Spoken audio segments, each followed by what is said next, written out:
I want to take this opportunity to thank you all for coming out to the Character of Music with BMI and White Bear PR. I'm Ann Cesari, Director of Film and TV Relations with BMI, and helping me out today to co-moderate is CEO of White Bear PR, Chandler Pauling. Hello, everyone. We're going to go ahead and introduce our stellar panelists. We're so amazed and thrilled that they're here with us today talking about music, which is so important to a project. So we're going to basically talk about their bios, and then we're going to get going.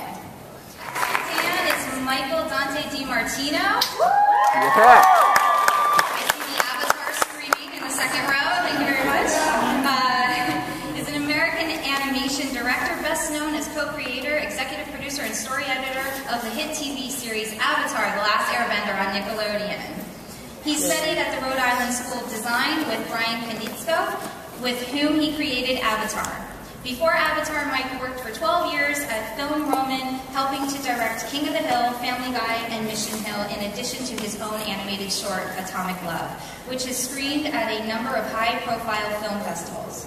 In 2010, an interview with President of Nickelodeon, Sima Zargami, confirmed that Michael Dante DiMartino and Avatar: The Last Airbender co-creator, Bryan are developing a new series for the network called The Last Airbender: Legend of Korra. Please welcome Michael.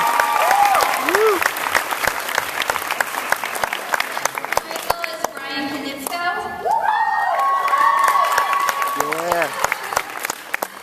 Is the co-creator and executive producer of the animated series Avatar: The Last Airbender. He has also worked as a character designer at Film Roman for Family Guy, as an assistant director for Mission Hill and King of the Hill. He was a storyboard artist and art director for the Nickelodeon animated series Invader Zim. Konietzko also, yeah, you can cheer. We like that. We like that. Konietzko also has a band for which he has released several albums, including Our Ancestors' Intense Love Affair and At Night Under Artificial Light. Konietzko graduated from Roswell High School in Roswell, Georgia, north of Atlanta, and then went on to earn a Bachelor of Fine Arts degree in illustration from the Rhode Island School of Design in 1998. Bryan is also an independent music producer under the name Ginormous. Please give it up.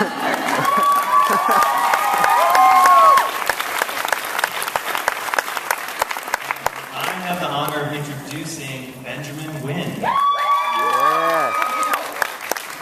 Wynn grew up in Chicago, where his earliest influence came across the airwaves of the legendary University of Chicago radio station WHPK. He continued his sonic exploration at the California Institute of Arts, where he studied synthesis, signal processing, acoustics, music theory, and composition. While in Cal Arts, Ben also delved into world music, studying Balinese gamelan, African drumming, and hand percussion. Ben's multi-layered musical sensibility combines hip-hop, electronic, world music, and classical composition. Together with Jeremy Zuckerman, they formed the track team.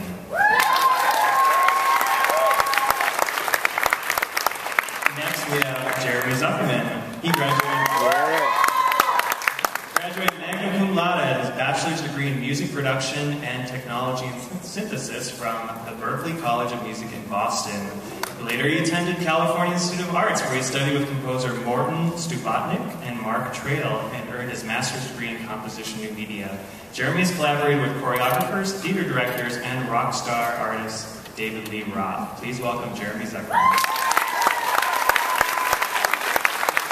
Asking all panelists, executive producers, and the composers, basically, how did you get attached to your project, to these projects? And to the composers, when did you learn about the project, and when were you brought on the project or hired on the project? So we can start with Sarah.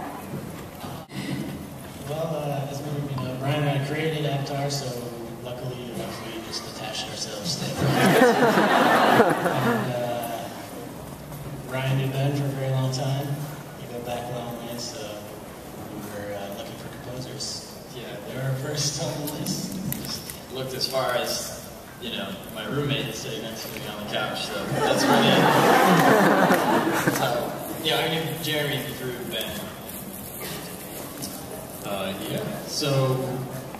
I was living with Bryan, and I remember seeing very early sketches and just talking with Bryan through the whole thing and encouraging it because it was awesome. And then one day he came home and said, "So, do you think you guys want to do the music?" And I said, "Sure." And then he was like, "No, seriously, think about this. Do you really want to do the music?" And I was like, "Sure, why not?" He's like, "It's a lot of work." And he was right, and I'm really glad we did. I have nothing to add.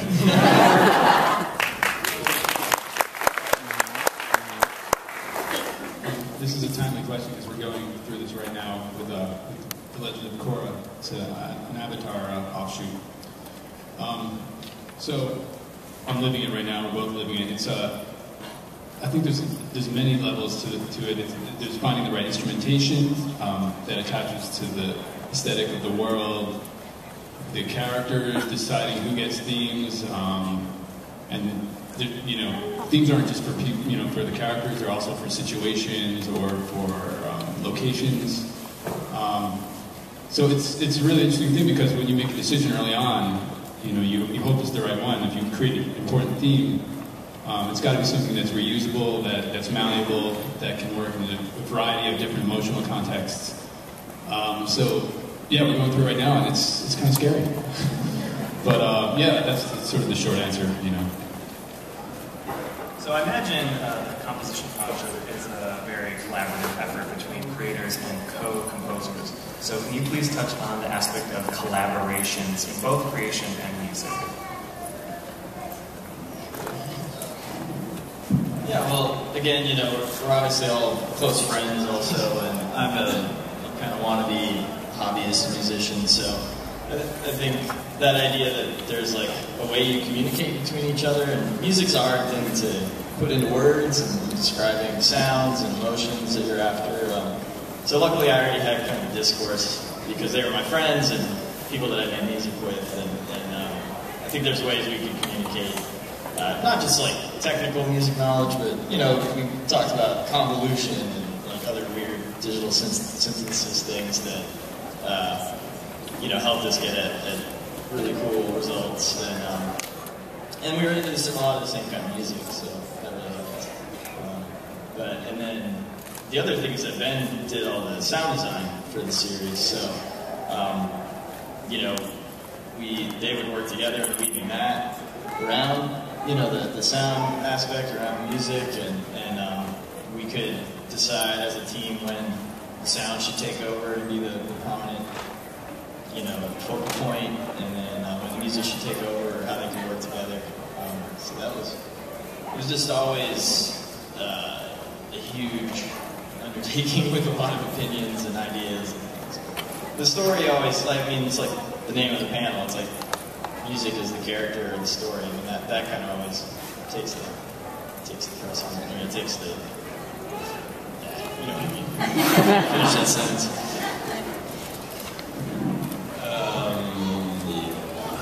Well, how did you come up with this? Also, to add to that, how did you come up with the sound? Because you brought it up, the sound for water bending or for fire bending, so that can also be.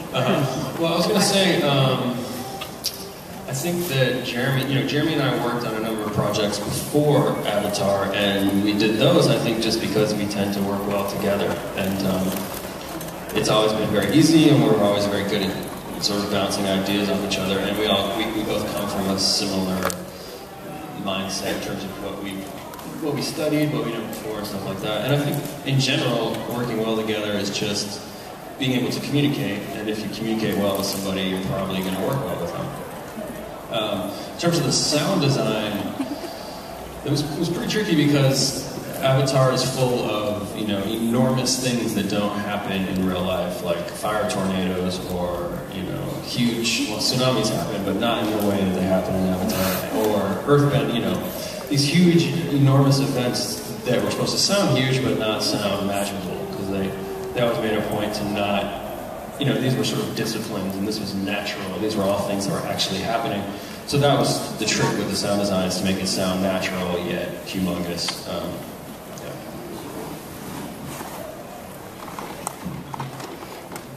I have a question. Yeah. You want me to talk about the waterbending specifically? aesthetically, or Yeah, oh. well, I don't know. I know I was always fascinated when I was reading up, like, you know, how do you make the sounds? Because you do the sound design and the music.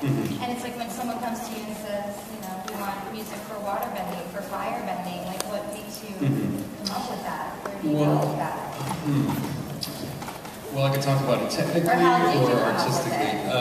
Well, waterbending, the tricky thing about waterbending and sound design in general is that it's very gestural, so it has to match whatever's happening to picture.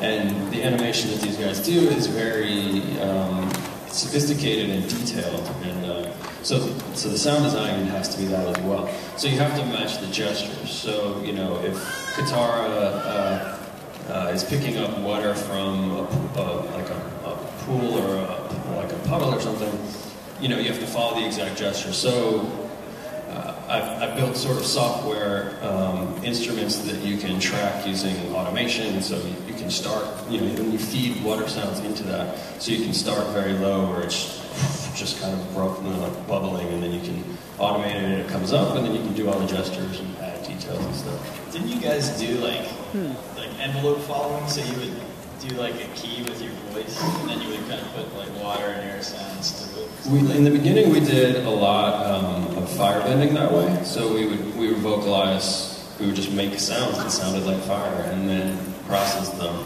And we still use a bunch of those today. That was really a great way to start. It helps having like really nerdy friends who write their own super collider patches, and I can just be like, hey, can I get that patch you worked on for like 3 months? And then I just put a parameter in there and use it. Yeah, it helps being nerdy.